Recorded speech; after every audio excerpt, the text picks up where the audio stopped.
રાજકોટના આજી નદી કાંઠે વૃદ્ધ સાથે દુષ્કર્મ અને હત્યા કેસમાં પોલીસે કુખ્યાત આરોપી રમેશની ધરપકડ કરી છે। 21 ઓગસ્ટે 74 વર્ષીય વૃદ્ધાની લાશ મળી હતી।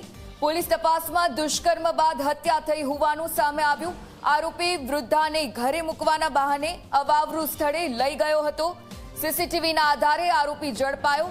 અગાઉ 3 હત્યાના ગુનામાં સંડોવાયેલું હોવાનું પણ ખુલ્યું છે। પોલીસે પુરાવા નષ્ટ કરવાનો પ્રયાસ પણ સામે આવ્યો છે।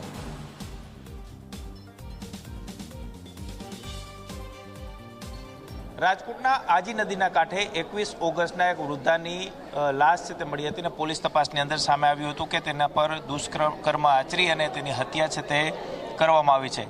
આ જે દુષ્કર્મ અને હત્યાનો જે આરોપી છે તે આજી ડેમ પોલીસ છે તેમના દ્વારા પકડી પાડવામાં આવ્યું છે। પોલીસે સીસીટીવી ફૂટેજના આધારે કુખ્યાત આરોપી રમેશ વેદુકિયાની ધરપકડ છે તે કરવામાં આવી છે। રમેશ વેદુકિયાએ 76 વર્ષીય વૃદ્ધા સાત હનુમાન મંદિરે ભિક્ષાવૃત્તિ કરતા હતા અને તેને ઘરે મૂકવાનું કહી અને આજી નદીના કાંઠે લઈ જવામાં આવી હતી અને ત્યાં તેને બેભાન કરી અને તેના પર દુષ્કર્મ છે તે આચરવામાં આવ્યું હતું। પકડાયેલા આરોપી સામે અગાઉ પણ 3 જેટલા હત્યાના ગુના છે તે નોંધાયા છે। 2018ની અંદર 3 વર્ષની બાળકીનું અપહરણ કરી અને તેના પર દુષ્કર્મ ગુજારીને તેની હત્યા છે તે કરી હતી અને તેની લાશ છે તે ફેંકી દીધી હતી।